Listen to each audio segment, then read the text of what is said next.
नमस्कार, स्वागत है एक बार पुनः आप सभी छात्रों का बीपीएससी मेकर के एक और एपिसोड में। करंट अफेयर्स के इस एक्सपेक्टेड प्रश्नों की सीरीज के अंतर्गत आज आप यहां पर इसका 7वां पार्ट देख रहे हैं। हालांकि इससे पहले जो 6 पार्ट चैनल पर अपलोड हुए हैं, आप उन सारे वीडियो को प्लेलिस्ट में विजिट करके देख सकते हैं। निश्चित तौर पर जिस प्रकार से हमने यहाँ पर बिहार, राष्ट्रीय, अंतर्राष्ट्रीय तीनों घटनाओं का संग्रह किया है, आगामी 2023 में बिहार में जितने भी प्रतियोगी परीक्षाएं आयोजित होने वाली है, सभी प्रतियोगी परीक्षाओं में यहाँ से आपको काफी हेल्प मिलने वाला है। कई बार हमने आपको जानकारी दिया है कि आपके बीपीएससी प्रारंभिक परीक्षा में जहां पर 150 प्रश्न पूछे जाते हैं सभी सेक्शन को मिलाकर, इसमें करंट अफेयर्स के सेक्शन से तकरीबन 40 प्रश्न पूछे जाते हैं। तो हुबहू यहां पर बीपीएससी एग्जाम वाले फील देने के लिए हमने 40 प्रश्नों को शामिल किया है, जो कि आपकी तैयारी का आकलन करेगा। आप ये खुद ही निर्धारित कर पाएंगे अपने टेस्ट के आधार पर कि आपकी तैयारी किस आधार की हुई है। जिस प्रकार से हम आपके साथ बने हुए हैं और आप हमारे साथ बने हुए हैं, रेगुलर क्लास को फॉलो कर रहे हैं, तो आपकी तैयारी का आकलन का एक बेहतरीन जरिया है आगामी एग्जाम के दृष्टिकोण से जांचने का। आप पूरे वीडियो को देखिएगा, तभी जाकर आपको अंदाजा मिलेगा आप कितने प्रिपेयर हैं। और हमेशा की तरह इस वीडियो की बात करें तो यहाँ पर 40 प्रश्नों का जो टोटल मार्क्स होगा ये होगा 40 और इसका कट ऑफ मार्क्स होगा 33, यानी कि 40 में से 33 प्रश्नों को यहाँ पर कम से कम सही आपको हल करना है। और रही बात इस सीरीज के पीडीएफ फाइल की, तो ये जानकारी मैं आपको इसी वीडियो में आगे दूंगा। पहले आप इस वीडियो को देख लीजिए। अगर आपको लगे कि ये वीडियो आपके लिए हेल्पफुल रही तो इसका पीडीएफ फाइल जरूर डाउनलोड कीजिएगा और साथ साथ जो इसका प्रीवियस पार्ट जो चैनल पर अपलोड हुआ है वीडियो का, वो सारे वीडियो को देखिएगा, जिससे आपकी तैयारी और भी स्ट्रांग हो जाएगी। अब यहाँ पर हम आ चुके हैं आज की इस वीडियो के पहले प्रश्न पे। हमेशा की तरह प्रत्येक वीडियो में यहाँ पर आपको 5 सेकंड का टाइम मिलेगा और इस बीच प्रश्न को हल करना है और इसका आंसर को आप काउंट करते रहेंगे, ताकि वीडियो जब समाप्त हो आपको वहां पर कमेंट बॉक्स में लिखना है कि आपने कितने प्रश्नों को सही हल किया है। तो यहाँ पर हमारा पहला प्रश्न है, उद्यान निदेशालय भारत सरकार की ओर से जारी आंकड़ों के अनुसार बिहार के संदर्भ में कौन सा कथन सत्य है। तो सारे विकल्पों को पढ़िए, उसके बाद निर्धारण कीजिए कि कौन सा विकल्प यहाँ पर इस प्रश्न का राइट आंसर होगा।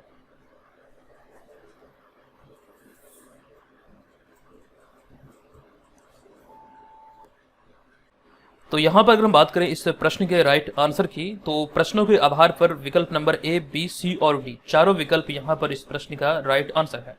तो फाइनल आंसर बनेगा हमारा उपयुक्त में से एक से अधिक। जब भी इस प्रकार के प्रश्न बने, मैंने कई बार आपको जानकारी दिया, खासकर कथन वाले प्रश्न, तो सारे विकल्पों को आपको ध्यान पूर्वक पढ़ना है। उद्यान निदेशालय भारत सरकार की जो हालिया रिपोर्ट है खास करके उत्पादन से संबंधित, तो बिहार के संदर्भ में बात करें तो लीची और मशरूम उत्पादन में पहले स्थान पर रहा बिहार, आलू उत्पादन में देश में तीसरे स्थान पर, आम और शहद उत्पादन में चौथे स्थान पर, केला उत्पादन में बिहार 7वें स्थान पर रहा।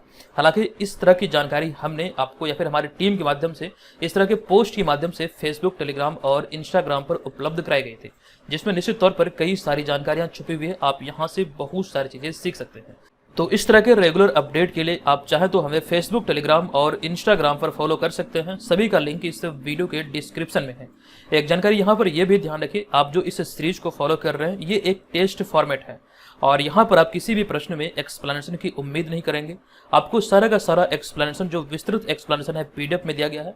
अब यहाँ पर हमारा दूसरा प्रश्न है कि जल शक्ति मंत्रालय की हालिया रिपोर्ट के अनुसार बिहार में कितनी फीसदी या फिर कितनी प्रतिशत जल स्रोत सूखे और अतिक्रमण की चपेट में है। बताएं इसका राइट आंसर क्या है।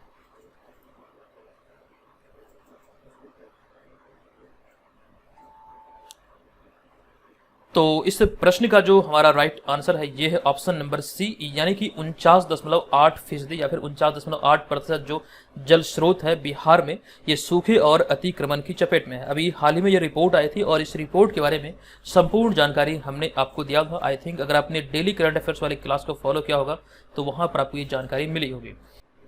अब यहाँ पे हमारा तीसरा प्रश्न है कि हाल ही में सलोखा योजना लागू की गई है। यहाँ पर गई शब्द छूट गई है, ध्यान रखेंगे। ये प्रश्न है कि हाल ही में सलोखा योजना लागू की गई है और इस संबंध में कौन सा कथन सत्य है। बताएं इसका राइट आंसर क्या है।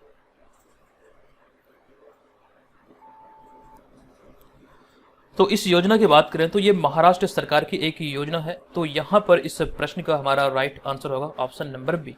उसके बाद यहाँ पर हमारा चौथा प्रश्न है कि अंजुमन इस्लामिया हॉल के नवीनीकरण के लिए बिहार राज्य भवन निर्माण निगम लिमिटेड को हाल ही में किस अवार्ड से सम्मानित किया गया है।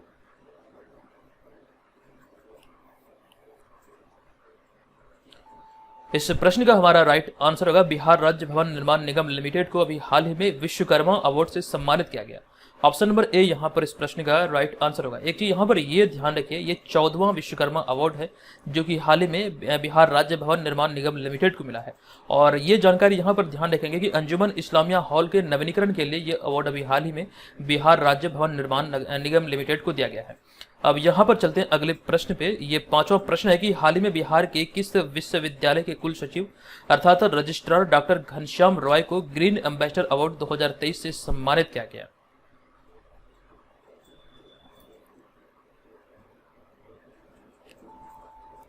तो इस प्रश्न का हमारा राइट आंसर होगा ऑप्शन नंबर बी, यानी कि पूर्णिया विश्वविद्यालय के कुल सचिव डॉक्टर घनश्याम रॉय को अभी हाल ही में नई दिल्ली में ग्रीन एम्बेसडर अवार्ड 2023 से सम्मानित किया गया। तो ध्यान रखिए ऑप्शन नंबर बी यहाँ पर इस प्रश्न का राइट आंसर है। अब यहाँ पर आगे बढ़ेंगे, जानकारी आपको दे दूं, जो भी छात्र घर बैठे रहकर बीपीएससी एग्जाम की तैयारी में लगे हैं, आप इस तिथि को ध्यान रखेंगे। आपका जो एग्जाम प्रस्तावित है ये 30 सितंबर 2023 को होना है। और इस दिशा में बीपीएससी मेकर ऐप पर जो कोर्स संचालित है उस कोर्स के अंतर्गत ये तमाम चीजें आप प्राप्त कर सकते हैं। इसी में आपका टेस्ट सीरीज भी इंक्लूड है। आप इस वीडियो में जो प्रश्न देख रहे हैं 40 प्रश्नों का जो हमने संग्रह किया है, इसी टेस्ट सीरीज का करंट अफेयर्स का सेक्शन आप यहाँ पर देख रहे हैं। इसका फुल टेस्ट जो आपको मिलेगा वो बीपीएससी मेकर ऐप पर मिलेगा। निश्चित तौर पर ये आपकी तैयारी का सही तरीके से आंकलन करेगा और आप बेहतर चीजें सीखेंगे। हालांकि आपको यहाँ पर इस बात का ध्यान रखना, इस कोर्स में एक ऑफर है जिसका आप इस्तेमाल करने के लिए इस कूपन कोड का यूज करेंगे या फिर इस कूपन कोड का इस्तेमाल करेंगे तो इसमें ये तमाम चीजें आपको मिल जाएगी एप्लीकेशन पे ही। हालांकि इसके अतिरिक्त इसी कोर्स को टेलीग्राम पर भी लॉन्च किया गया है। एक पेड ग्रुप के माध्यम से आप लोगों ने डिमांड किया था कि सर इसे टेलीग्राम पर भी लॉन्च किया जाए। तो टेलीग्राम पर अगर आप जुड़ना चाहते हैं तो आपको ये जो व्हाट्सएप नंबर दिख रहा है इस पे मैसेज करना है बीपीएससी 23 लिखकर। हालांकि यहाँ पर आप इस बात का ध्यान रखेंगे, जो छात्र एप्लीकेशन पे रजिस्टर हैं ये उनके लिए नहीं है।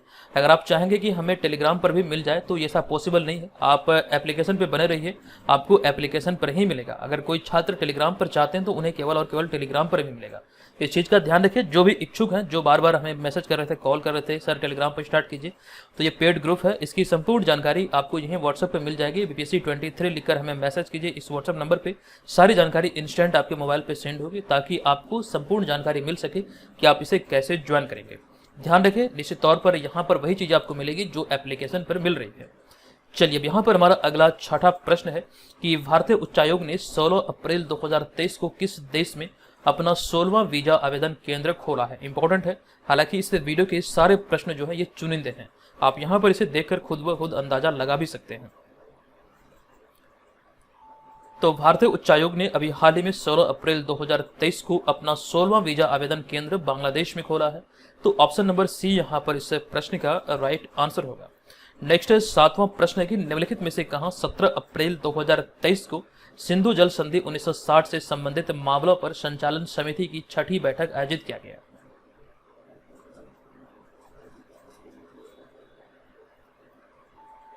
तो इस प्रश्न का हमारा राइट आंसर है ऑप्शन नंबर बी, यानी कि नई दिल्ली। ये बैठक आयोजित हुई 17 अप्रैल 2023 को। आपको ध्यान रखना कि सिंधु जल संधि 1960 में जो भी थी, इन्हीं से संबंधित ये मामलों पर संचालन समिति की जो बैठक आयोजित होती है, इसको लेकर अभी हाल ही में छठी बैठक आयोजित हुई नई दिल्ली में। तो ऑप्शन नंबर बी यहाँ पर इसका राइट आंसर है। अगला 8वां प्रश्न है कि निम्नलिखित में से किस देश में 3 अप्रैल 2023 को बिहार दिवस मनाया गया। काफी इंपॉर्टेंट है, एग्जाम में पूछे जा सकते हैं।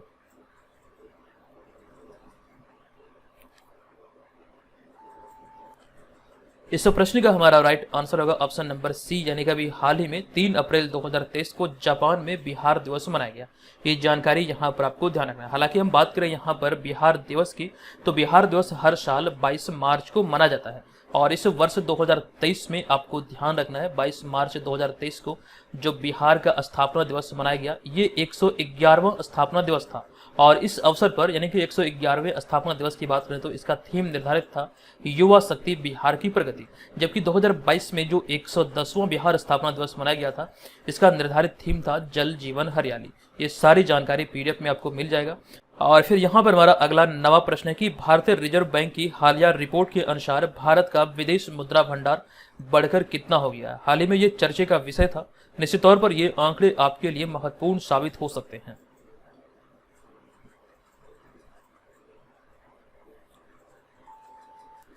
तो रिजर्व बैंक की हालिया रिपोर्ट के आधार पर भारत का विदेशी मुद्रा भंडार अब बढ़कर हो गया है 578.78 अरब डॉलर, यानी कि ऑप्शन नंबर ए यहाँ पर इसका राइट आंसर है।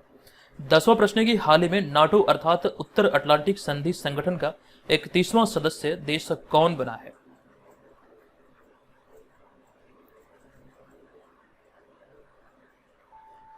इस प्रश्न का हमारा राइट आंसर है ऑप्शन नंबर ए यानी कि फिनलैंड। अब यहाँ पर हमारा अगला 11वां प्रश्न है कि हाल ही में संयुक्त कमांडरों का सम्मेलन कहाँ आयोजित हुआ है? हाल ही में संयुक्त कमांडरों का सम्मेलन कहाँ आयोजित किया गया है? बताएं इसका राइट आंसर क्या है।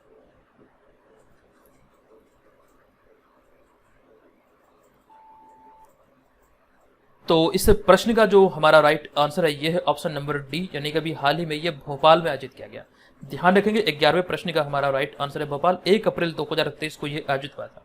नेक्स्ट 12वां प्रश्न है कि किस देश को हाल ही में वर्ल्ड हेल्थ ऑर्गेनाइजेशन अर्थात WHO ने मलेरिया मुक्त देश के रूप में प्रमाणित किया है? बताएं इसका राइट आंसर क्या है।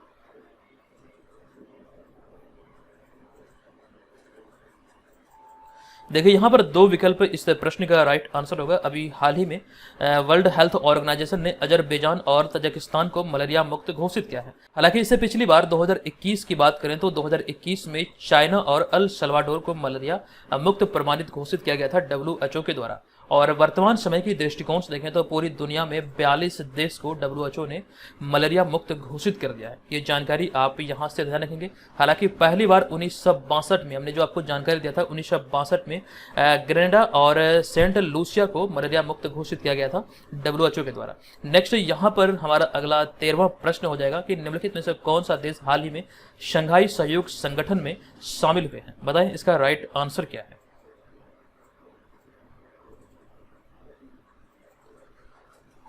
तो हाल ही में ये खबरों में रहा था और इस प्रश्न के हम राइट आंसर की बात करें तो इसका राइट आंसर है ऑप्शन नंबर सी यानी कि सऊदी अरब, अर्थात ऑप्शन नंबर सी यहाँ पर राइट है। नेक्स्ट 14वां प्रश्न है कि हाल ही में खबरों में रहा कोलेस्टीन के संदर्भ में कौन सा कथन सत्य है? ये बहुत ज्यादा चर्चे का विषय था और इस पर बहुत सारी डिबेट भी हुआ था। बताएं इसका राइट आंसर क्या है।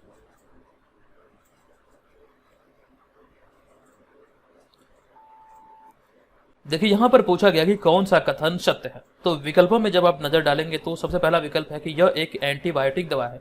तो ये कथन हमारा सत्य है। इसका उपयोग जो होता है ना कि खाद्य उद्योग में इसका इस्तेमाल होता है, ये भी सत्य है। इसका इस्तेमाल सीमेंट में होता है, ये कथन हमारा असत्य है। अगला कि इसे पॉलीमिक्सिन ई के भी नाम से जाना जाता है। तो 3 विकल्प यहाँ पर सही है, ए, बी और डी। इस आधार पर हमारा उपयुक्त में से अधिक यानी कि ऑप्शन नंबर यहाँ पर ई इस प्रश्न का राइट आंसर होगा।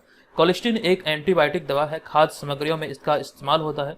इसके इस्तेमाल से मानव शरीर में जो रोग प्रतिरोधक क्षमता है वो काफी ज्यादा घट रही है, जिसको लेकर अभी हाल ही में इस पर बैन लगाया गया और अभी हाल ही में ये चर्चे का विषय बना हुआ है। तो यहाँ से आपके एग्जाम में प्रश्न बन सकते हैं। चलते हम यहाँ पर अगले 15वें प्रश्न पे। प्रश्न है कि हाल ही में लिखित पुस्तक the great bank robbery, NPS scam and the future regulation के लेखक या फिर लेखिका कौन है? प्रश्न एक बार मैं पुनः रिपीट कर दूं। हाल ही में लिखित पुस्तक the great bank robbery, NPS scam and the future regulation के लेखक या फिर लेखिका कौन है?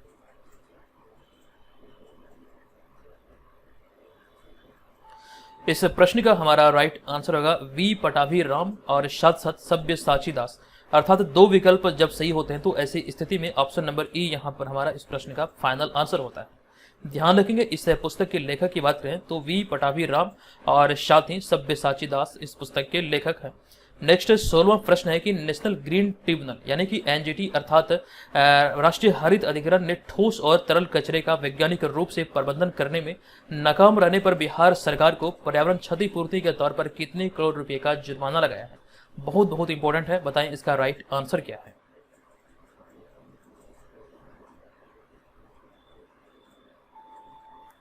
इस प्रश्न का हमारा राइट आंसर है बिहार सरकार पर अभी हाल ही में 4000 करोड़ रुपए का जुर्माना लगाया गया है पर्यावरण क्षतिपूर्ति के तौर पर एनजीटी की तरफ से। हालांकि इससे पहले भी इस तरह का जुर्माना बिहार पर लगा है। ध्यान रखेंगे सारी जानकारी यहाँ पर प्रश्न में भी आपको दिख रहा है कि ठोस और तरल कचरे का वैज्ञानिक रूप से प्रबंधन करने में नाकाम रहने की वजह से बिहार सरकार पर अभी हाल ही में पर्यावरण क्षतिपूर्ति के तौर पर 4000 करोड़ रुपए का जुर्माना लगाया गया। तो ऑप्शन नंबर ए यहाँ पर इस प्रश्न का राइट आंसर है। अगला प्रश्न है कि हाल ही में आई रोजगार मंत्रालय की एक रिपोर्ट के अनुसार लेबर हब के मामले में बिहार कौन से स्थान पर है? बताएं इसका राइट आंसर क्या है।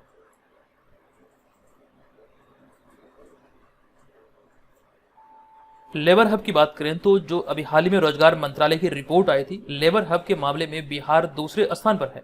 हालांकि पहले स्थान की बात करें तो पड़ोसी राज्य उत्तर प्रदेश इस मामले में, लेबर हब के मामले में पहले स्थान है।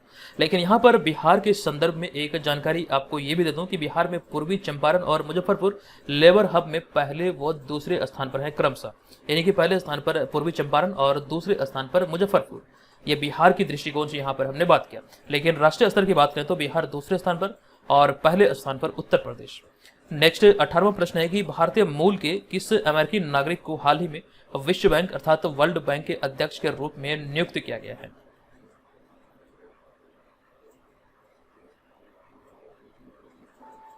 इस प्रश्न का हमारा राइट आंसर है ऑप्शन नंबर सी, यानी कि अजय बंगा। आपको ध्यान रखना कि ये भारतीय मूल के अमेरिकी नागरिक हैं जो कि विश्व बैंक के नए अध्यक्ष के रूप में नियुक्त किए गए हैं। और आपको यहाँ पर ये ध्यान रखना है उन्होंने किनका स्थान लिया है। तो मौजूदा समय में जो विश्व बैंक के प्रेसिडेंट या फिर अध्यक्ष थे डेविड मालपास, उन्होंने डेविड मालपास का ही स्थान लिया है। एक जानकारी यहाँ पर एग्जाम में ये भी पूछे जा सकते हैं कि अजय बंगा विश्व बैंक के जो नए अध्यक्ष चुने गए हैं वे कौन से अध्यक्ष हैं, इस प्रकार से एग्जाम में प्रश्न बनते हैं। तो वे 14वें अध्यक्ष के रूप में चुने गए हैं। नेक्स्ट यहाँ पर हमारा अगला हो जाएगा 19वां प्रश्न कि ईरान के जेल में कैद किस महिला पत्रकार को UNESCO world press freedom prize 2023 से सम्मानित किया गया? बहुत बहुत इंपॉर्टेंट है, बताएं इसका राइट आंसर क्या है।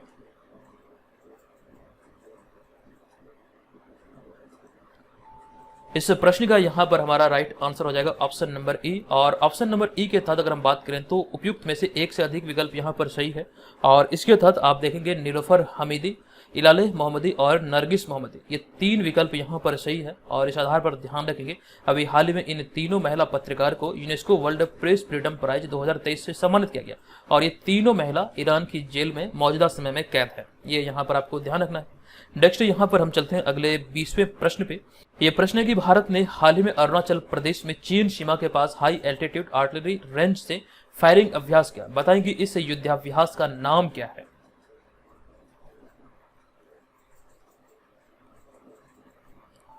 इस युद्धाभ्यास का नाम दिया गया बुलंद भारत एक्सरसाइज, यानी कि ऑप्शन नंबर सी यहाँ पर इसका राइट आंसर है। नेक्स्ट 21वां प्रश्न है कि बंगाल की खाड़ी में उठे चक्रवाती तूफान मोचा, या फिर कई जगहों पर आपको मोखा भी दिखेगा, लेकिन आपको मूल रूप से ध्यान रखना है इसका नाम मोचा ही है। यहाँ पर पूछा गया कि बंगाल की खाड़ी में उठे चक्रवाती तूफान मोचा को किस देश द्वारा यह नाम दिया गया? मोचा जो नाम दिया गया चक्रवाती तूफान को, जो कि इस साल 2023 का पहला चक्रवाती तूफान था, इसे किस देश द्वारा नाम दिया गया? बताएं इसका राइट आंसर क्या है।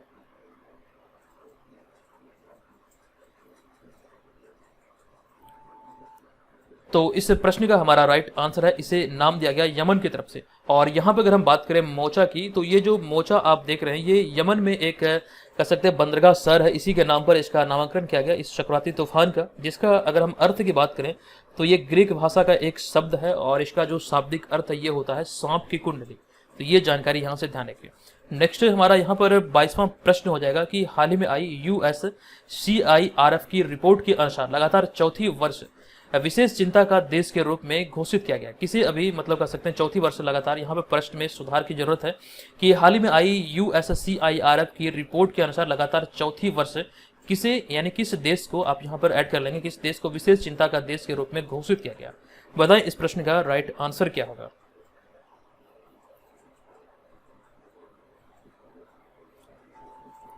देखिए यहाँ पर इस प्रश्न के हम राइट आंसर की बात करें 22वें का, तो इसका राइट आंसर होगा ऑप्शन नंबर ए, यानी कि भारत। अभी हाल ही में भारत को लगातार चौथी वर्ष विशेष चिंता के देश के रूप में घोषित किया गया। एक जानकारी यहाँ पर यह ध्यान रखिए, जो संस्था के बारे में हमने यहाँ पर लिखा है USCIRF, यानी कि आप अगर इसे पूरे नाम की बात करें तो इसका पूरा नाम होता है अंतर्राष्ट्रीय धार्मिक स्वतंत्रता पर अमेरिकी आयोग। ये अमेरिकी संस्था है और इसने अभी हाल ही में संयुक्त राष्ट्र से अपने देश से भारत को विशेष चिंता का देश के रूप में घोषित करने की सिफारिश की थी। हालांकि भारत ने इसकी कड़ी आलोचना भी हाल में की, जिस वजह से ये खबरों में आया। नेक्स्ट यहाँ पर हमारा अगला होगा 23वां प्रश्न।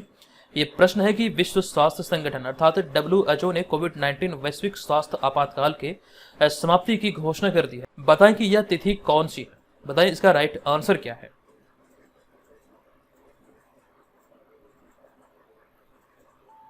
तो इस प्रश्न का हमारा राइट आंसर होगा 5 मई 2023, अर्थात ऑप्शन नंबर ए यहाँ पर इस प्रश्न का राइट आंसर है। नेक्स्ट 24वां प्रश्न है कि हाल ही में राष्ट्रीय विनिर्माण नवाचार सर्वेक्षण में किस राज्य या फिर केंद्र शासित प्रदेश को सबसे अभिनव राज्य का स्थान दिया गया?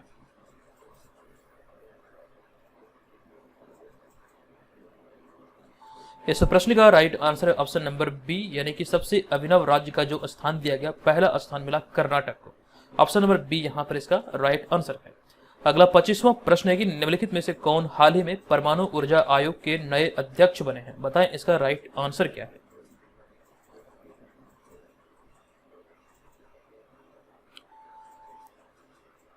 तो इस प्रश्न का हमारा राइट आंसर है ए के मोहंती, जिन्हें अभी हाल ही में परमाणु ऊर्जा आयोग का नया अध्यक्ष नियुक्त किया गया।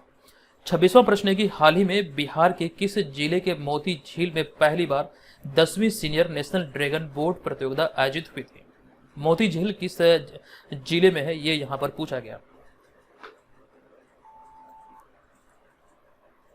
तो इस प्रश्न का हमारा राइट आंसर है ऑप्शन नंबर सी, यानी कि पूर्वी चंपारण। हालांकि इसकी कंप्लीट जानकारी कौन सा राज्य विजेता यहां पर घोषित हुआ, पूरी की पूरी जानकारी, विस्तृत जानकारी हमने आपको दिया था। हालांकि पीडीएफ में भी ये सारी चीजें आपको मिल जाएगी।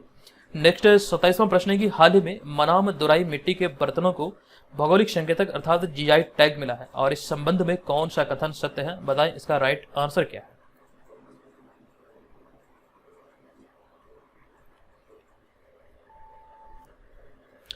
तो यहां पर हमारा पहला विकल्प है, यह तमिलनाडु से संबंधित है। मनाम दुराई मिट्टी की जो बर्तन है, जिसे अभी हाल ही में जीआई टैग मिला है, ये तमिलनाडु से संबंधित है। और यहाँ पर विकल्प नंबर बी है कि यह केरल से संबंधित है।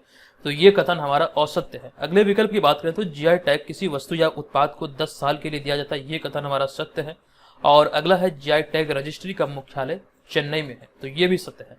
तो 3 विकल्प यहाँ पे हमारा सही है। इस आधार पर हमारा विकल्प यहाँ पर सही होगा ऑप्शन नंबर ई, अर्थात उपयुक्त में से एक से अधिक।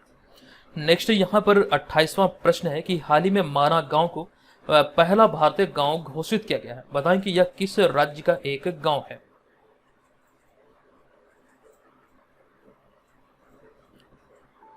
इसका संबंध है उत्तराखंड से, यानी कि ये उत्तराखंड का एक गांव है। हालांकि यहाँ पर एक जानकारी ये ध्यान रखेंगे, माना गांव जिसे अभी हाल ही में भारत का पहला भारतीय गांव घोषित किया गया है, लेकिन इससे पहले, अभी हाल ही की घोषणा से पहले, ये भारत का अंतिम गांव होने का दर्जा प्राप्त करता था। लेकिन हाल ही में इसमें बदलाव किया गया, यहाँ पर एक साइन बोर्ड लगा गया।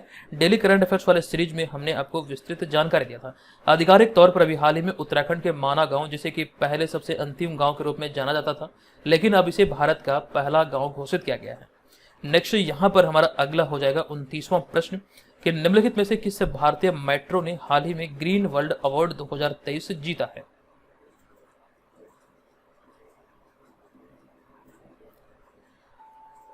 तो इस प्रश्न का हमारा राइट आंसर होगा ग्रीन वर्ल्ड अवार्ड 2023 अभी हाल ही में दिल्ली ने बल्कि चेन्नई मेट्रो ने अपने नाम किया। ऑप्शन नंबर सी यहाँ पर इस प्रश्न का राइट आंसर होगा। अगला 30वां प्रश्न है कि निम्नलिखित में से किसे हाल ही में प्रतिष्ठित गोल्डमैन पर्यावरण पुरस्कार, जो कि इस वर्ष इसकी 34वीं वर्षगांठ थे, इस वर्ष पर प्रतिष्ठित गोल्डमैन पर्यावरण पुरस्कार से किन्हें सम्मानित किया गया और ये कहाँ के हैं? विकल्पों के आधार पर कमेंट कीजिए, बताइए इसका राइट आंसर क्या है।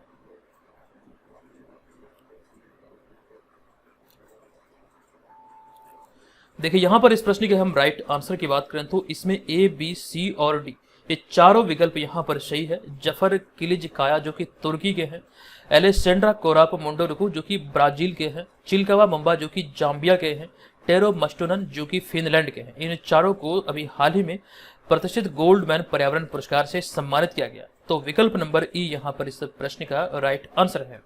अगला 31वां प्रश्न है कि निम्नलिखित में से किस अंतरिक्ष एजेंसी के वैज्ञानिकों ने चंद्रमा धूल से ऑक्सीजन खोज निकाला है? बताएं इसका राइट आंसर क्या है।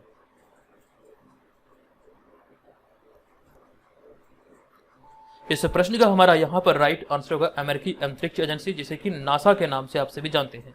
ऑप्शन नंबर बी यहाँ पर इस प्रश्न का राइट आंसर होगा। नेक्स्ट यहाँ पर हमारा अगला है 32वां प्रश्न कि शारजा स्टेडियम ने हाल ही में किस भारतीय खिलाड़ी के नाम पर अपने एक स्टैंड का नाम रखा है? बताएं इसका राइट आंसर क्या है।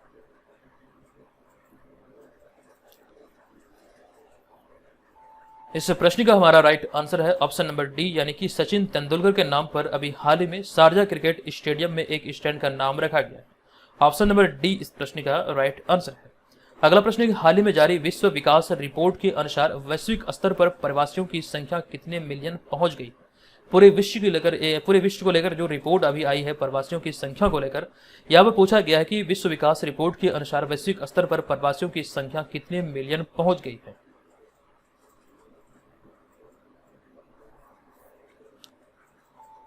तो नवीनतम रिपोर्ट के आधार पर इसकी संख्या हो चुकी है 184 मिलियन, यानी कि ऑप्शन नंबर डी यहां पर इसका राइट आंसर है। अगला 34वां प्रश्न है कि हाल ही में बिहार का नया डीजीपी अर्थात डायरेक्टर जनरल ऑफ पुलिस किन्हें नियुक्त किया गया है, या फिर यह भी पूछा जा सकता है कि वर्तमान समय में बिहार के डीजीपी कौन है। बताएं इसका राइट आंसर क्या है। इस प्रश्न का हमारा राइट आंसर है option number A, Rajvinder Singh Bhatti, जिन्हें आप शॉर्ट में आरएस भट्टी के रूप में भी जानते हैं। ये यहाँ पर आपको ध्यान रखना है। नेक्स्ट यहाँ पर एक जानकारी ये भी ध्यान रखेंगे, उन्होंने संजीव कुमार सिंघल अर्थात एसके सिंघल का स्थान लिया है। ये भी एग्जाम में पूछे जा सकते हैं। हालांकि एसके सिंघल अर्थात संजीव कुमार सिंघल से पहले या फिर पूर्व जो बिहार के डीजीपी थे वे थे गुप्तेश्वर पांडे। नेक्स्ट 35वां प्रश्न है कि फीफा वर्ल्ड कप अर्थात फीफा विश्व कप 2022 का खिताब निम्नलिखित में से किस देश ने जीता है या फिर जीता था।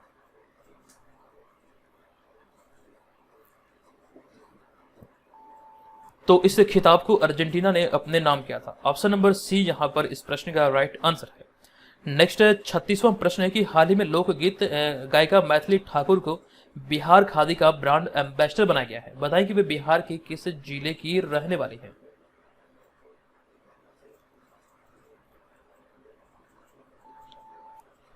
इस प्रश्न के राइट आंसर की बात करें तो इसका राइट आंसर है ऑप्शन नंबर सी, यानी कि मधुबनी। अब यहाँ पर आपको ये जानकारी दे दूं कि ये जो प्रश्न है आप यहाँ पर देख रहे हैं, ये प्रश्न आपके बीपीएससी एग्जाम में पूछा गया था कि बिहार के कह सकते हैं खादी के ब्रांड एम्बेसडर कौन है मौजूदा समय में। जो 68वीं बीपीएससी एग्जाम आयोजित हुआ वहां पर ये प्रश्न बना था, लेकिन उस समय के तत्कालीन समय में जो बिहार खादी के ब्रांड एम्बेसडर थे वो मनोज तिवारी थे।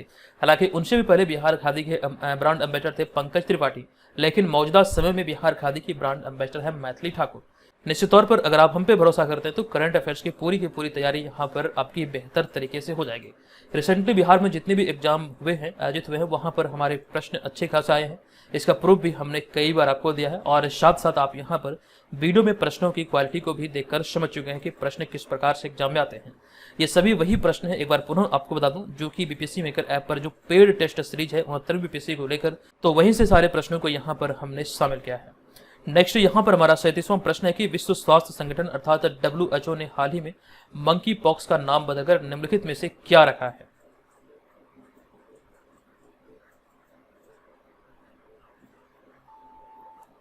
तो WHO के द्वारा भी हाल ही में इसका नाम बदलकर रखा गया है एम पॉक्स। पूरी दुनिया में ये मंकी पॉक्स नाम को लेकर चर्चा हो रही थी, जिस वजह से इसका नाम बदलते हुए इसे एम पॉक्स नाम दिया गया है।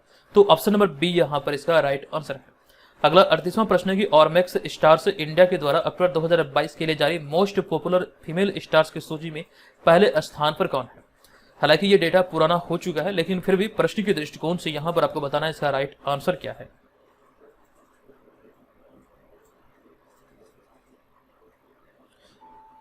तो इसमें पहले स्थान पर समंथा रुथ प्रबोध, जो कि एक साउथ इंडियन एक्ट्रेस है, ये पहले स्थान पर रही।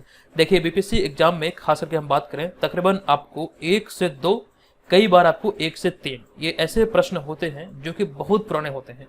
अमूमन देखा जाता है कि 12 से 15 माह के करंट अफेयर्स आपके एग्जाम में पूछे जाते हैं, लेकिन कई बार 1 से 2 या फिर 1 से 3 प्रश्न 2 साल भी पुराने पूछे जाते हैं। हर सेट में आपको तकरीबन 1 से 2, 1 से 3 प्रश्न ऐसे आपको देखने को मिलेगा। इस चीज के लेकर आपको प्रिपेयर रहना पड़ेगा। नेक्स्ट यहाँ पर हमारा अगला 39वां प्रश्न है कि हाल ही में खबरों में रहा इच्छक निम्नलिखित में से क्या है।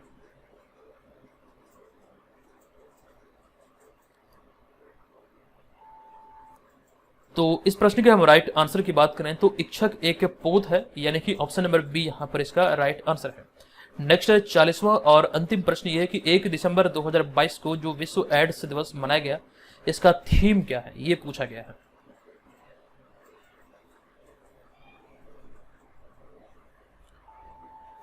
तो इसका थीम था इक्वलाइज, अर्थात ऑप्शन नंबर बी। तो आज का ये वीडियो यहाँ पर अब समाप्त होता है। आपने इस 40 प्रश्नों में से कितने प्रश्नों को सही से हल किया है, कमेंट बॉक्स में जाइए और वहां पर ईमानदारी पूर्वक लिखिए कि आपने कितने प्रश्नों को सही से हल किया है। इससे ये होगा कि मैं भी जान पाऊंगा आप यहाँ पर जो तैयारी आपकी हुई है वो किस आधार की हुई है और रेगुलर बेसिस पर जो क्लास चलती है आप उसको उसे फॉलो करना चाहिए अगर आप यहाँ पर 33 से कम प्रश्नों को सही सही हल कर पाए हैं। अगर आप 33 से अधिक प्रश्नों को हल कर पाए हैं तो निश्चित तौर पर आपकी तैयारी बेहतर है, और भी बेहतर करने का प्रयास कीजिए। कोशिश कीजिए कि 40 में से 40 प्रश्न यहाँ पर सही हो। अब यहाँ पर यह भी ध्यान रखें कितने छात्र ऐसे हैं जिसका 40 में से 40 प्रश्न सही हुए हैं, आप लोग भी कमेंट करके हमें जरूर बताइएगा। देखिए, अगर आपको लग रहा है कि आपकी तैयारी उस आधार की नहीं है तो हमारा डेली करंट अफेयर्स वाला जो क्लास आता है यूट्यूब पर, आप उसे फॉलो कीजिए और सारे पीडीएफ फाइल को भी बीपीएससी मेकर ऐप पर से आप डाउनलोड कर सकते हैं।